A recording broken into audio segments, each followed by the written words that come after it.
Advertencia. El material audiovisual que se presentará a continuación ha sido utilizado única y exclusivamente con fines formativos y de educación. En ningún momento se pretende infringir en los derechos de autor. Recomendamos la discreción del espectador. Sean bienvenidos al curso introductorio sobre el mantenimiento preventivo y correctivo de las computadoras. Agradecemos su atención. Pónganse cómodos, que empezamos. Las computadoras. Herramientas fundamentales de la época moderna y una de las mayores fuentes de información y entretenimiento jamás creada. Equipos electrónicos capaces de realizar cientos y hasta miles de tareas a la vez en pocos segundos. Mucho hay que saber sobre las computadoras, pero esta vez hablaremos de los componentes esenciales de las mismas, su funcionalidad básica y el lugar que ocupan en la computadora. Las computadoras están normalmente comprendidas en dos partes esenciales, hardware y software. Ambas partes concatenadas en un ciclo con el que se logra hacer funcionar a una computadora. El hardware es la parte física del computador, la cual normalmente vemos y con la que interactuamos en primera instancia.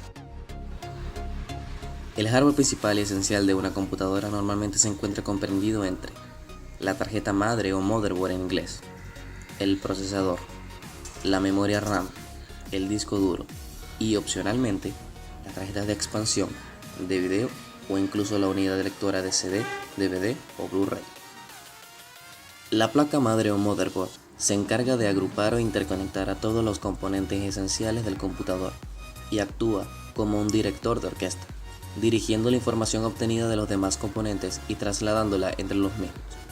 Esto a través de sus bus de datos, que son como autopistas informáticas que permiten el flujo de los datos del computador, así como lo hacen los carros en una autopista. El procesador es el cerebro de la computadora.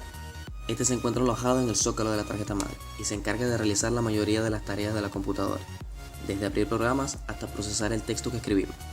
Normalmente sobre este se encuentra alojada una pieza grande metálica, conocida como disipador, y sobre el mismo un ventilador o cooler. Este funciona de la siguiente manera. El calor que produce el procesador al encontrarse en funcionamiento es captado por la pieza grande de metal, mientras que el ventilador o cooler van poco a poco disipando con el aire el calor de la pieza. A esta pieza en conjunto se le llama disipador de calor y se encuentra conectado a la placa madre para funcionar con la energía de la misma. La memoria RAM es una memoria de tipo volátil. ¿Pero qué quiere decir esto? Esto quiere decir que la información que posea esta memoria será borrada una vez deje de recibir alimentación eléctrica. La RAM almacena información simplificada que será usada en la computadora para minimizar tiempos de carga, lo que facilita el trabajo al procesador y aliviana la carga de procesos y aplicaciones en la computadora. Actualmente existen varios tipos de memoria RAM, desde la DDR1 hasta la DDR4, y se diferencian una de la otra por la forma de sus contactos. Estas van conectadas a la tarjeta madre en los puertos específicos para dicha memoria. El disco duro es otra memoria, pero no de tipo volátil. Este componente funciona como la memoria principal de la computadora y es donde se almacenan todos los programas y archivos de la computadora, ya sea porque se crean en la computadora o que se agreguen o instalen a la misma. Pero principalmente el disco duro almacena el sistema operativo de nuestra preferencia, ya sea Windows, Linux o cualquier otro. Los discos duros se encuentran alojados en los puertos serial ATA o SATA para abreviar, que se encuentran en la tarjeta madre.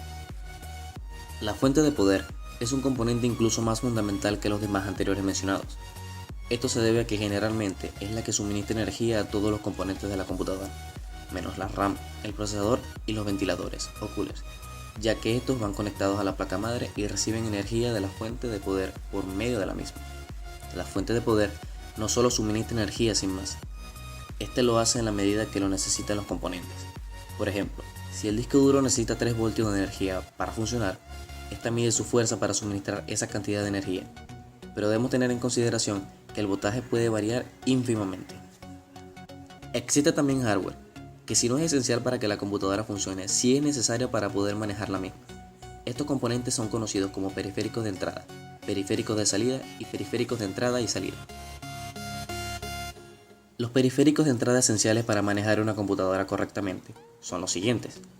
El mouse o ratón. Este genera un puntero con el cual podemos interactuar con los programas y aplicaciones en la computadora. El teclado.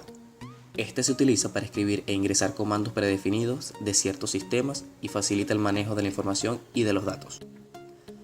Los periféricos de salida esenciales para manejar una computadora correctamente son los siguientes. El monitor. Este mostrará en su pantalla todo lo que realicemos y en el mismo observaremos todo el funcionamiento de la computadora. Los altavoces o audífonos, utilizados para escuchar archivos de audio y multimedia, y advertencias del computador, como por ejemplo del antivirus. Los periféricos de entrada y salida esenciales para manejar una computadora correctamente son los siguientes. Dispositivos USB, flash drive o pendrive. Estos sirven para mover la información almacenada de una computadora a otra de manera fácil y sencilla. Cabe destacar que a cada periférico se lo clasifica de una u otra forma dependiendo de si con este se ingresa información a la computadora, si este recibe información de la computadora o de si este puede realizar ambas acciones. No obstante, en la actualidad los componentes han evolucionado tanto que se les conoce a casi todos estos como periféricos de entrada y salida. Bien, con esto concluimos con los componentes esenciales del computador, aunque solo lo físico, porque si bien hablamos del hardware, ahora hablaremos de la otra parte del computador, el software. El software es la parte lógica e intangible del computador. Solo podemos verla, mas no tocarla, al menos no físicamente. Para esto utilizamos los periféricos de entrada y salida. Cuando se habla de software esencial del computador, podemos enfocarnos en tres principales aspectos, que son los más resaltantes: el sistema operativo, los drivers o controladores y la BIOS. El sistema operativo es el software encargado de gestionar las acciones que se realicen en una computadora, utilizando la información de los periféricos y utilizando los componentes que se encuentren conectados en la tarjeta madre.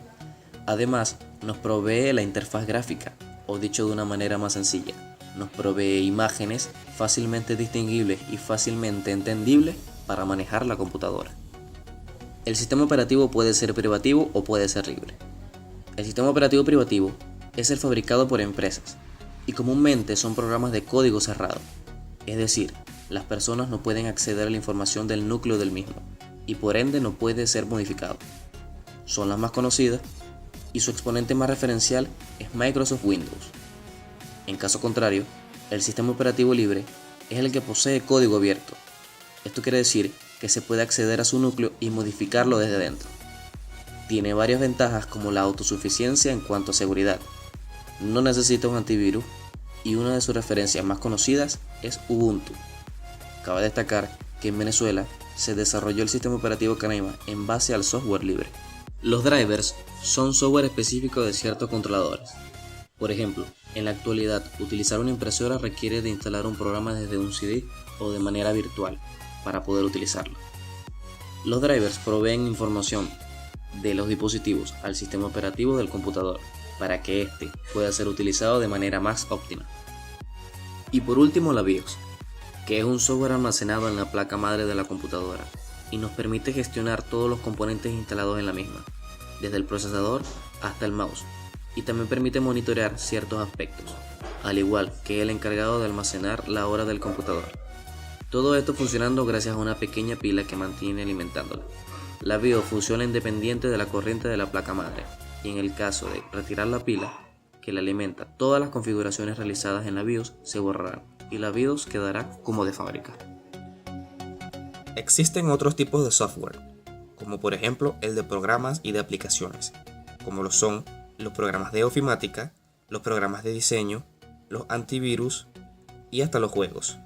Pero si bien estos son útiles en muchos casos, no son realmente esenciales para el manejo del computador. Llegados hasta aquí, esperamos se haya comprendido en totalidad los puntos tratados. A continuación se presentarán ciertas imágenes y será tarea de ustedes intentar reconocerlas.